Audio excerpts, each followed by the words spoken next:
I'm Tim Ponder, and I'm with Drury University in Springfield, Missouri, and I'm instructional technologist. Part of that role is Canvas admin, and part of it is supporting our assessment coordinator for the university in anything technology related and whatever else she happens to need. So, Great. Oh, I guess we had a slide for that. So one of the things that I think is very interesting about assessment, and I've been here for 12 years, I worked at Capella 20 years ago, is that a lot of assessment is shifting, and I think you're hearing this in a lot of the themes today, from an accountability function for accreditation into a student transparency of learning function, and including things like credentials and transcript, and really, my daughter's a college student, and if you don't show her a rubric in her course, she will knife you in office hours. And so I thought, this remark by Peter Ewell is very important, is the learning outcomes movement started in the 60s with the no grade, no programs, conversation with students about learning thing, and it's really rotating back around that after 30 years or 40 years of accountability. So as we talk to institutions, as we partner with Instructure, which we have done since 2014, and we do our listening sessions about what are the things in the way of a range of transparency initiatives, from comprehensive learner record to credentialing to using things like rubrics, and that's, well, which initiative is this supporting? Is this for accreditation, or is this for nursing, or is this for our badging, right? It's, what do you want me to do, provost? It's things like traditional methods involved in LTI link, or turning in data to a totally separate system and then getting data 2 years later and faculty forgot what they learned when they did the initial assessment, right? It's making that data usable and accessible. Again, I've been on a lot of the sessions this week, and you hear again and again that theme of, why can't students know how they did? Why can't faculty know how they did and in what context, as opposed to assessment day 2 years from now? So how do you make that data usable and accessible to the key people in the ecosystem, the faculty and the students? No offense to deans.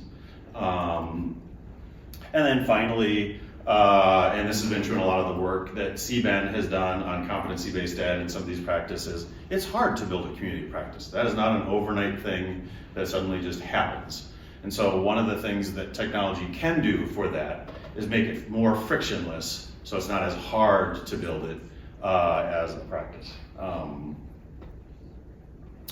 So a picture that I drew with a working session with actually several Australian universities some years ago was, we will often talk about the coolest or shiniest objects in education, badges, portfolios, comprehensive learner records, without stopping to think, how does the go back to a curriculum approval process, or how does the registrar know that that's actually approval for credit, or how do I make sure that that shows up in my Canvas course? And so one of the really critical things to understand is that end product of badging or comprehensive learner record or students' work portfolio, right, the new passport product, it's got an ecosystem behind it. It's got a system of practice that's got to be supported across the ecosystem, from curriculum design to accreditation. It can't just happen on its own. And so one of the challenges, I think, collectively, and not just the nursing program, we want to solve is, how do we make sure that that intentional curriculum goes from the backward design of our curriculum, its delivery, that assessment act, in or out of the LMS, and then that is what is reflected in those records, so that you've got fidelity, and that expectation you put in your catalog is what shows up on that transcript and involves the student in the center, crucially. Slightly different way of looking at this is, in some ideal world, it would be great if I, as a student, knew after every course or even after every assessment, I've got this and I still need to learn that. And once I've learned these things, this next opportunity is available to me. Here are the kinds of things I know and where they map onto in our curriculum. And one of the things we have been doing for years with our legacy product is working with student services integrated in, so you can say, who didn't do well in writing year one, who actually went to the writing center, did they do better than the people who didn't go to the writing center? And so that kind of equity goal, that kind of effectiveness of student services, becomes a very important thing in supporting the learner journey to completion, because we're not getting more students, we need to get more through, and we probably should have been trying to get them all through in the first place. Now I'm going to hand it off to Tim to talk about your version of this journey, Tim. So as I mentioned, Drury is in Springfield, Missouri, and this is just to give you an idea. It's over 1,000 students. It's actually 2,100, split between multiple modes. We have a day school, we have a graduate school, and we have what's called Drury Go, which are some blended courses, some satellite campuses, and all of our online courses. Our primary accreditation is through HLC, and then we also have these other fancy letters that I had to make a cheat sheet for, Association for Advanced Collegiate Schools of Business, and the Council for the Accreditation of Educator Preparation. And so those are, we also have a School of Architecture who does have an additional need beyond just the HLC piece. So we have multiple pieces that we need to track, and we need to make sure that we can provide good data, not just data. I always offer to make data up. I have yet been taken up on it. I think it's a lot easier. I think it's a lot quicker, but they seem to want good data, and so we needed to find a way to do that. We were using a different product for our assessments, and we were also using a different LMS right before I got to Drury. And they switched to Canvas. They were in the end of the pilot stage and just starting. I've been there for a little over 2 years, and they were just starting to roll Canvas out to everyone. And it really was very, very well accepted. And so one of the things that came out of that was, okay, we really would like to bump up the number of assessments that we get back. We really would like to bump up the engagement, especially in the day school, of faculty, and to see the importance of it. And I think part of that was one thing that Joel mentioned, is that it went into a big black hole, and unless somebody in their department shared that information, or somebody happened to get online and read the report that we submitted, that was it. It was gone until next time. And so Canvas went over really well. It was very, very well received. So we looked into doing our assessment through Canvas. And we started out by using Canvas outcomes and their rubrics, and trying to work out a good system for us, because we have some little oddities. We needed some flexibility. We needed to do some things that it wasn't real easy to do in Canvas. And then we wanted to expand the output. We didn't want it to just go into a black hole. We didn't want the primary piece to just be the admin reports, and you have to come to us, get them, or you have to go to your department head and get them, and then it's a CSV file. The master grade book was nice, but it was limited, of course, just to one course, and a little bit more difficult for people to see anything over time or over a department. So we were really looking for a nice, smooth integration with Canvas. And we also wanted to get some more of our faculty. We've got a few of our faculty that are really, really into using outcomes. They put them in their syllabus, which they have to, but then they map them.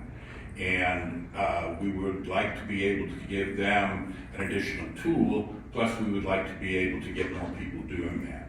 So all in all, we knew we were on the right track.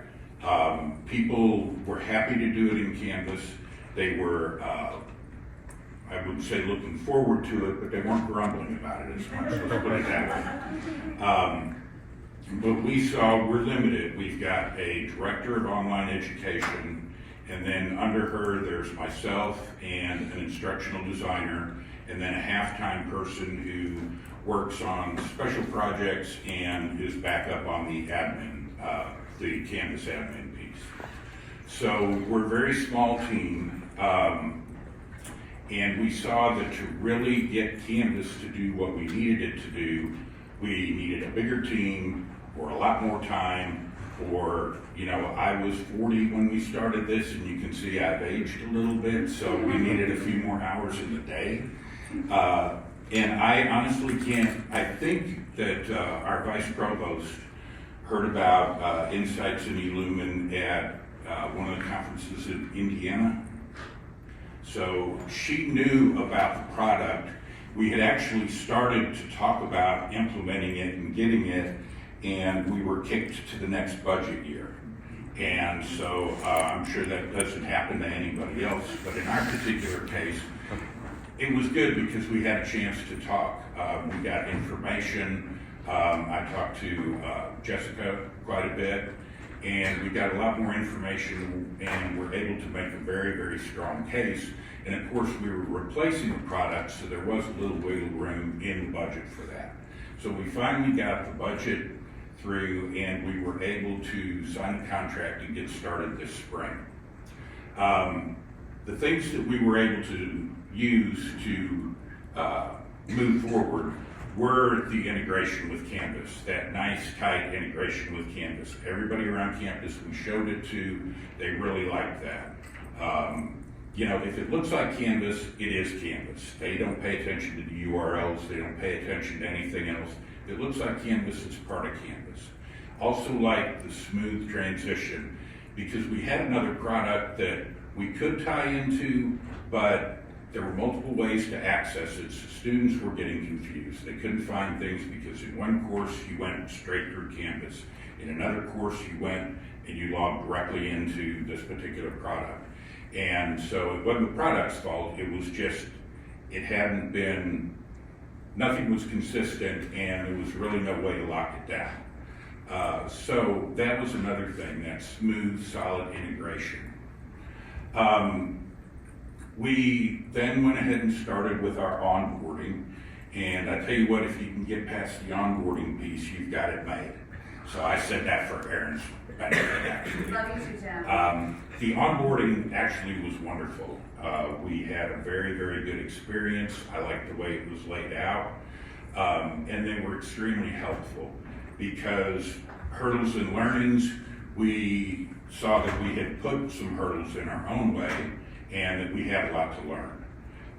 There were a few things with those oddball courses and oddball setups and oddball programs that I mentioned that we weren't quite sure how to do. We were pulling our outcomes from different places. We were starting at the program level outcomes. So we do have course level outcomes, we do have institutional level outcomes, but our focus was on those program ones because the big push, the big piece that we needed was for our accreditation at the department level all the way across the university.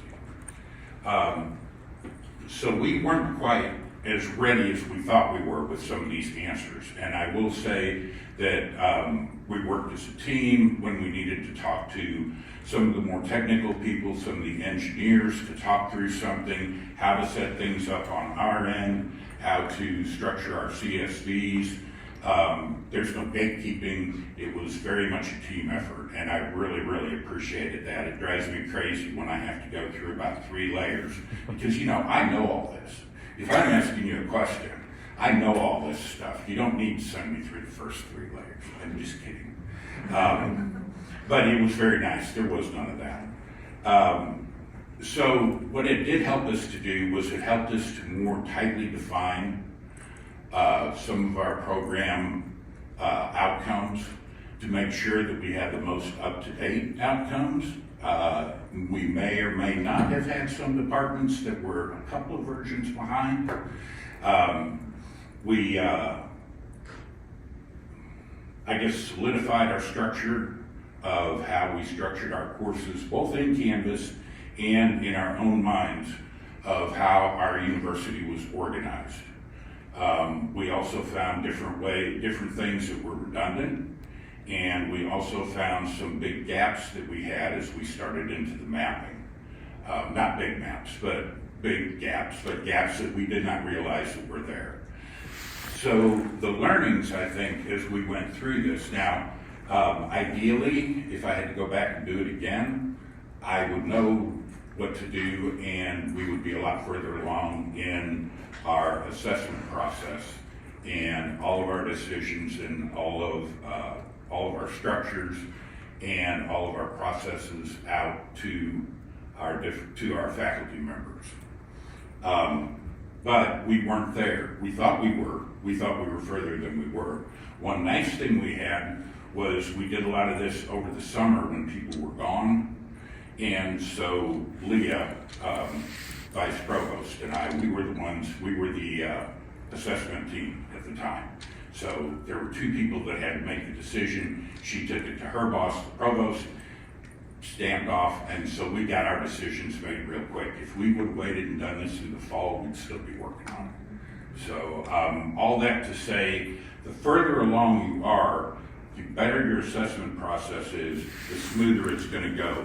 But if you're not quite there, I would urge you to at least think about doing something, because you answer a lot of these questions along the way. And if you happen to use the folks at eLumen, then they'll help you out as well. So it's kind of a win-win situation.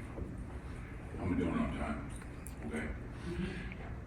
So this year's goal is that we really want to get all of our program reporting completely set up and completely done. We're running a pilot over the summer with some English courses and with our College of Education, or School of Education. And we kind of say, and I don't know, I think it's the same in a lot of places, if it'll work for education, it'll work for anybody, because they have the most nuances, they have the most, the largest sets of standards. They've got the one that I mentioned, plus they've got 3 or 4 other ones that they want to link to it, that they want to map to it. So if we can make it work for education, it'll work for anybody in our particular university. Past that, we also are piloting with the folks in the English department, and so we get a nice, this is how most of our folks are going to use it, so we get a real good idea. Most of them have just gone and set things up so far, and we haven't had hardly any questions, we haven't had any pushback, and we really haven't had to provide much support to them. The documents we sent them were screenshots step by step, which I made in probably 45 minutes or an hour, and I'm not good at that stuff. It seemed to work, so it was very simple on their end once we got it finished.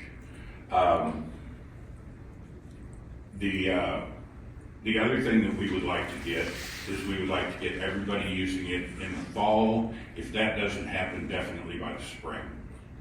We'd also like the faculty to see the dashboards and what those dashboards mean, what they really are talking about.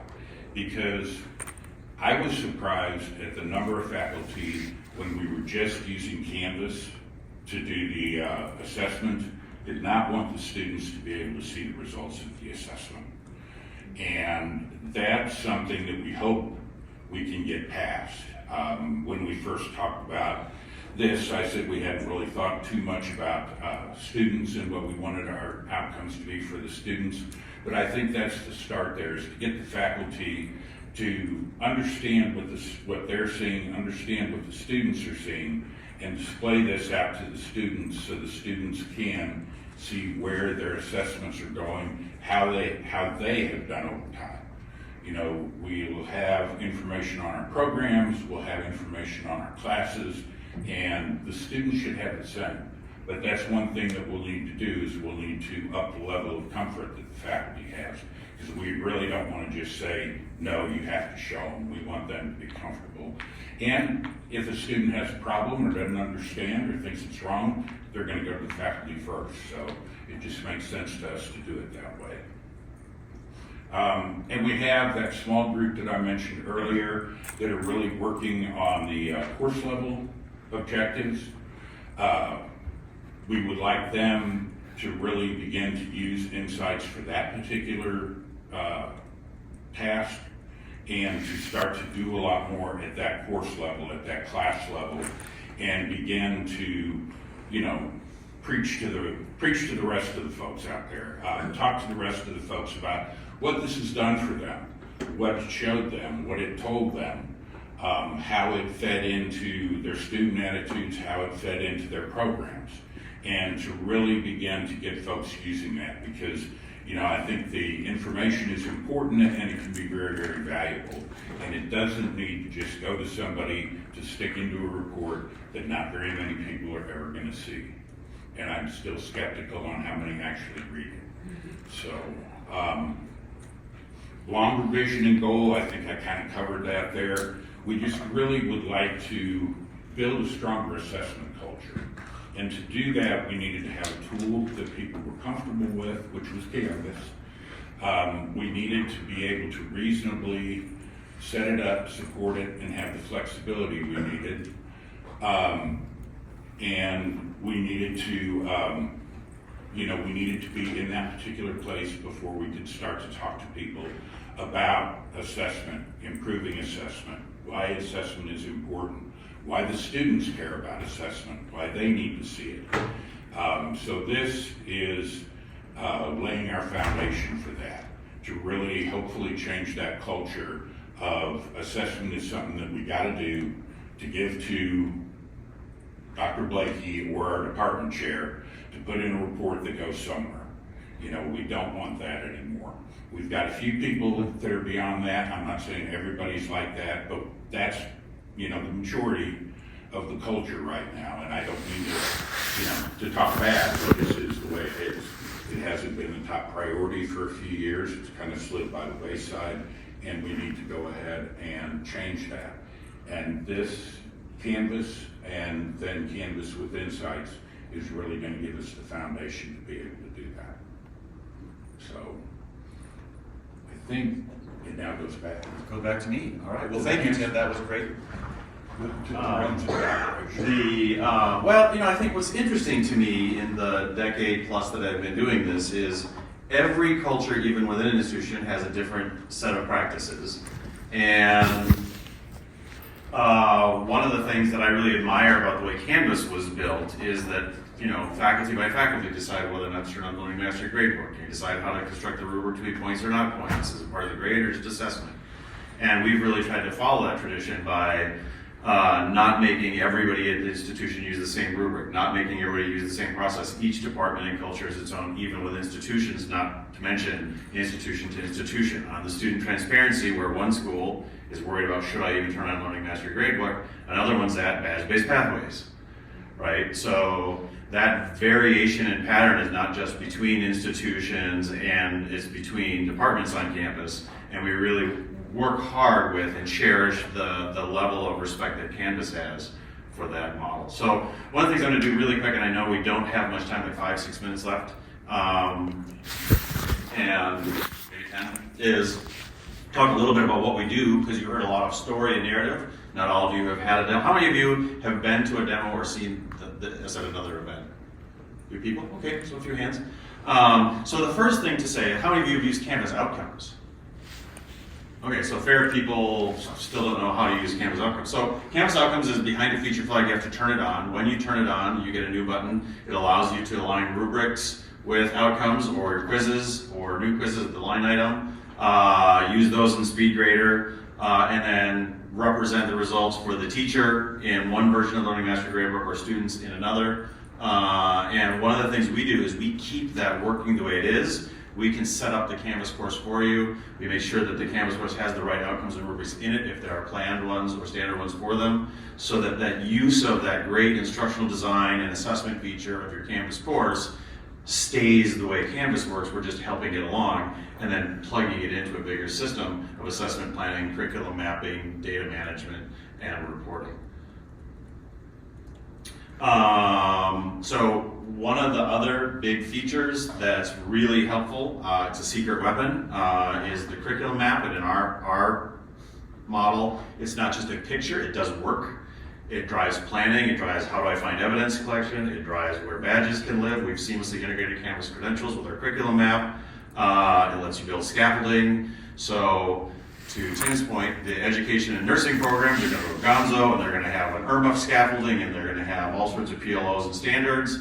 But you can also tag your gen ed for finding those writing assignments for the writing center, right? So Again, it's one of those things where different constituents on campus have different meanings and different use, and we want to support as many of them as possible because, as Tim said, getting your assessment culture shifted, or even we have to do this compliance to transparency of student learning means reduce friction. Don't make me have to negotiate with 13 other departments how I want to do it. Let me do it my way, and really give the set of tools to the faculty that meet them where they live and where their culture is right now.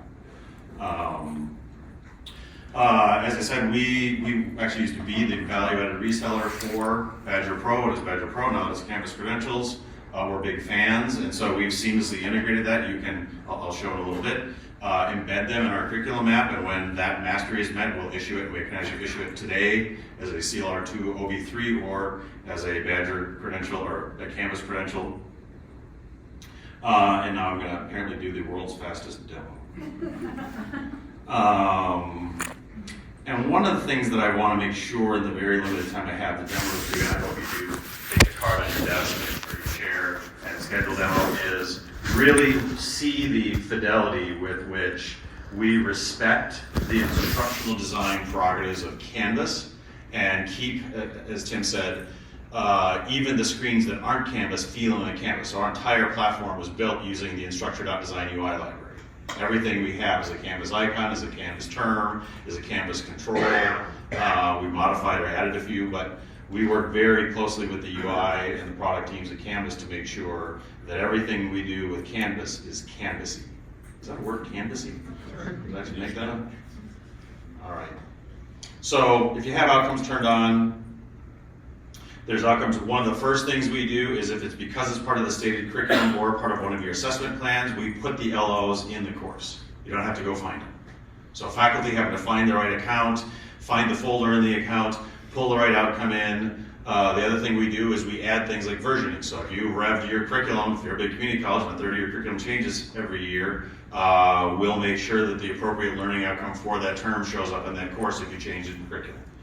The other thing we'll do is the same thing with rubrics. So we can pre-populate courses with rubrics. If you've got an AACN Essentials rubric or you've got a writing rubric that you want to use across curriculum, we can embed that in there linked to the outcome for that course.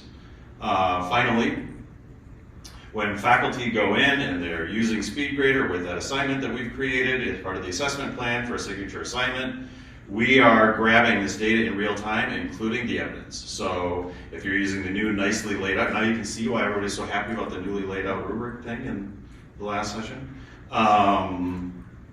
We're grabbing this data automatically so that when you go to Learning Mastery Gradebook,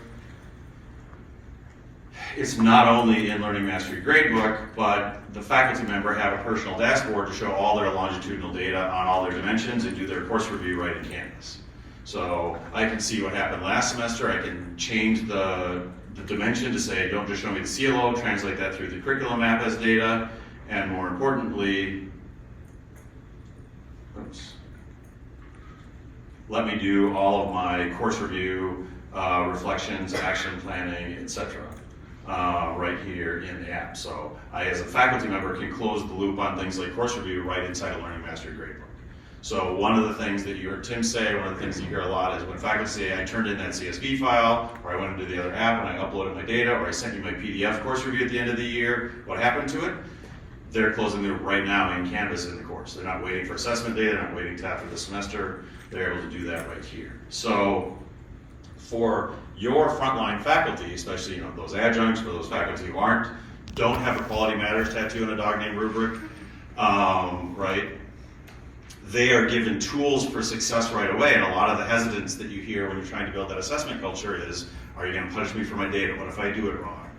How am I going to be judged, right? It's too much work. I got to do too many steps between the translation of that PDF assessment plan and what I have to do in Canvas. We've all classed that into just use your Canvas shell, right? So the really powerful thing that we're hearing from the faculty, the product just came out last summer, is, wow, this is actually doable. And it's not going to be just for those people in the ed program or just for those nursing people. We can actually start to use this as a tool for me, the faculty, not you, the stakeholder I'm supposed to give my data to.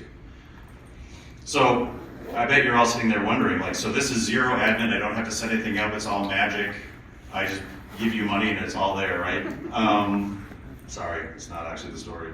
But one of the other things that I want to show you is even in our admin tools for the admins, like our curriculum map, everything looks like Canvas. So right, so that ability to have a familiar mental model, familiar controls, familiar layout of screens, everything looks and feels like Canvas. So your admins, your program coordinators, your assessment coordinators are all in an experience that everyone on campus is familiar with. One of the things we also bring to the table, for those of you who try to use Canvas accounts, you'll notice in all my drop downs, there's org hierarchy from your catalog, there's your programs, there's your course groups within your programs. We are not restricted by anything to do with Canvas accounts. We replace that with a catalog view of what's in Canvas. So you now know these are the courses that are pre-major in nursing. These courses are the ones that are pre-major in engineering. I know that these are the learning outcomes that somebody needs to do to be NCLEX ready in their nursing program. So that ability to get rid of the restriction of Canvas accounts and just map anything in your curriculum to anything else, situate an assessment across the curriculum is an extremely powerful benefit of the system and the curriculum map in particular. All right, let me just go here. And I want to leave some time for some questions. So, so if I go in here to my curriculum map, I gotta check it out. Don't you love it when the vendor doesn't know how to use their own app? So here I'm going to make a mapping. I'm not only going to make a mapping, I'm going to set a scaffolding level. This is where we're going to assess for mastery. And we actually want to include a badge here. So I'm going to go into your Canvas credentials instance, pull up all your badges. And when I master this, I'm going to get my BSN in Nursing Basic Achievement badge. So I've just configured a badge in Canvas credentials that will get issued based on an authentic assessment in Canvas by that step. So that ability to take a look at that curriculum that you have at your assessment plan and how you want your pathways to work, you can do in 1 or 2 clicks the ability to set that up across your curriculum. The other thing we do when we build our planning is we let you build your narrative based on what's happening in Canvas. So if I go into my nursing program assessment, my program review, you can see here are all the nursing courses. We're gathering data for our AAC and Essentials, and I want to add some narrative components. I want to add a clinical assessment. We actually support external assessment where you can kick a rubric out to your clinical partners. And so one of the goals here is from Canvas course all the way up to my narrative, curriculum design to assessment plan is all seamlessly integrated with your flows with Canvas.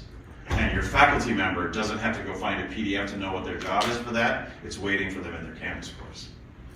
And it's set up and it looks and feels like Canvas. So we feel that that's a very important consideration when we work with our faculty groups, when we work with those deans and provosts. One of the things that they want is that as low drag, high value as possible, right? A president once said to me, if it's not easy for my faculty, it's impossible. Those are the only 2 values, right? And so we really try to respect that. And most importantly, respect that idea of teaching and learning, as Sharon said in his last session, is about a conversation between students and faculty. Let's really honor that and have all of the program review and all the course review and all the accreditation stuff be an emergent property of that, not the reason for which this work is done. The reason for which this work is done is for the students. And I can say my college is a daughter. My daughter is in college, and if you don't give her a rubric, she will be in your office hours. She wants to know, what did I learn, what didn't I learn? I don't want a 78. And so I think as kids grow up with K-12 that's got this level of transparency, but also Fitbits and Apple Watches and game skill trees, there's this more and more expectation of where am I trying to get, tell me that I'm getting there. Help situate me, the learner, where I'm supposed to be. I don't know what HLC is, but I do know what I want to become. So I will stop there, because I do know we've got like 6 minutes left, 5 minutes left for questions. Tim, please join me, because I'm sure many of the questions will be for you. Got one here. So you talked about like being able to create the rubrics and then an instructor or whoever can just drop it into the assignment. My knowledge of Canvas is limited. My institution is new to it, so correct me if I'm wrong. but you can only assign one rubric to an assignment, right? Yep. And so would that outcome rubric take the place of like the actual assignment rubric that the instructor uses? So, yep, great question.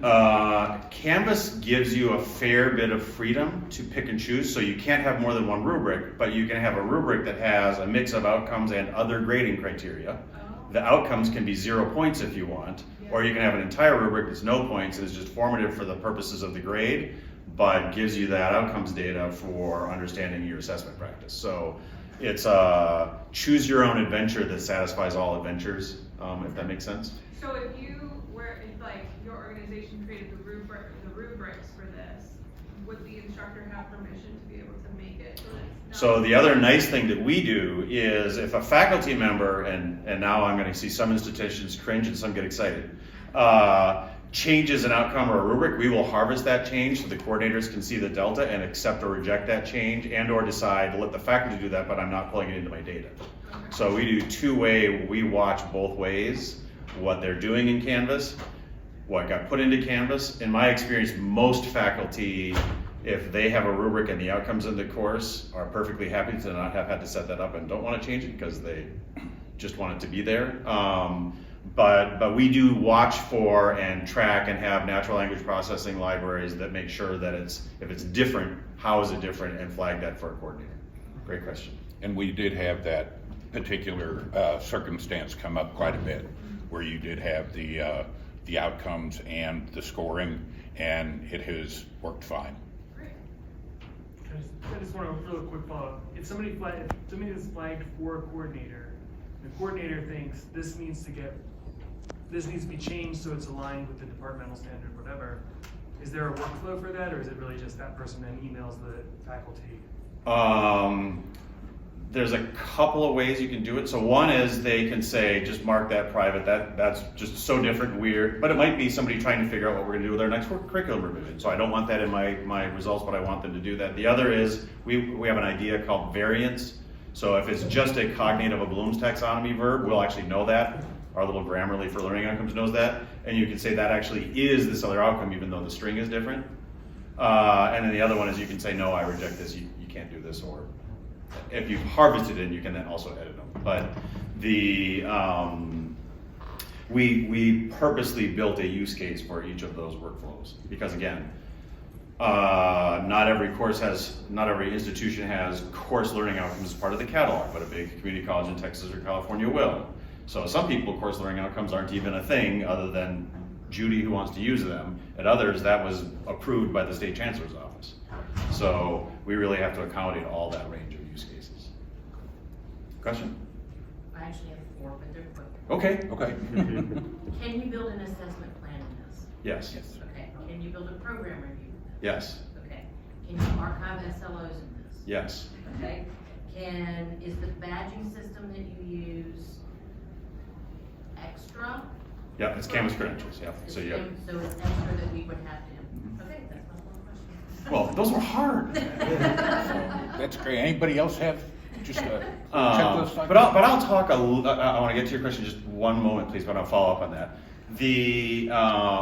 I said something earlier that maybe was slightly esoteric or wonky, where I said that our goal is to have this become a faculty-centered practice in Canvas and have things like program review and data become an emergent process. So we have a full-blown data warehouse behind this that we give you access to that's on AWS Redshift, that's got all your how many faculty did reflections, how many recommended improvement, how many assessed it, how many PLOs or ILOs aren't mapped, how many that were mapped or assessed, all that data that you want for that quality management that IR office and your ALO want to know, that's all here.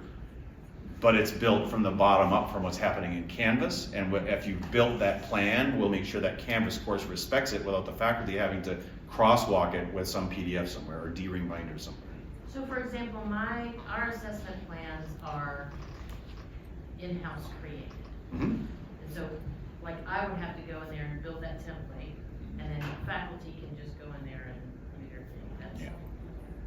Yeah, so if you build a 5-year assessment plan that says these courses are going to do this ILO in year 1, and these are going to do ILO 2, and in year 3 we're going to have some faculty PD, and in year like a QEP in SACS, you can build that on an assessment plan, and even if those Canvas scores don't exist, when they get built in that future term, we'll put it in there, and if the LO has been modified, we'll also put the new version of the LO in. And that will do year-to-year comparison Yep. and semester to semester. Correct, and student demographic and All of it. well, the course offering section, we do course component offering and section as an understanding, so.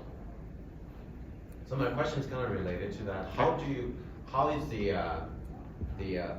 assessment plan change be documented? Like, sometimes you have versions 1, 2, and then if you make adjustments, then how do you document it? We don't document a change to the plan, except insofar that the data in the data warehouse will reflect that. So you can build a Tableau dashboard that said, when did we change this, or when did we start adding this? But right now, there's two things. There's the template you can't change once it's been instantiated by department. So if you've got to have this section for faculty CV review and this for clinical review, they still have to fill that out. But if the coordinator says, actually, I want to add this section to it next year, there's not a track changes in the template. You mentioned a couple times the ACN standards. I'm curious, can you show how the ACNs mapped? Yep, so if I go into the, this is like here, and I go back to nursing.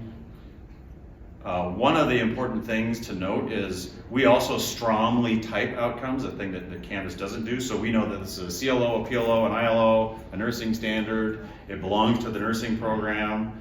So here, if I go to see, I actually segregate learning versus standards. I go here to standards, and here I've got all my AACN domains and subdomains, and I can pull those up, and I can start mapping my courses by major core and nursing to those standards. If my grad program, I'm doing it to AACN Essentials 2. If it's undergrad, it's AACN Essentials 1. We know all those facts about those things and who is owned by them. Can you also please show a little bit in terms of reporting? Once you showed earlier by PLOs. Yep. So I don't have the Tableau or Power BI up in the demo right now, and we are running out of time, but we have both actionable dashboards that show all your real-time data, and then all of your data is going into our data warehouse for use in Tableau, Power BI, Cognos, Excel, and you can actually embed Tableau dashboards and Power BI dashboards in our program review templates. Okay, great. Thank you. Yeah. All right, so last thing here, thank you all for coming. We do have some swag on the chairs, so I want you to grab these soccer scarves. It's Copa America and the Euros, so go soccer. And we do have cards on the chairs for you to grab to schedule a demo or a follow-up. Thank you, Tim. Thank you for your time. Thank you.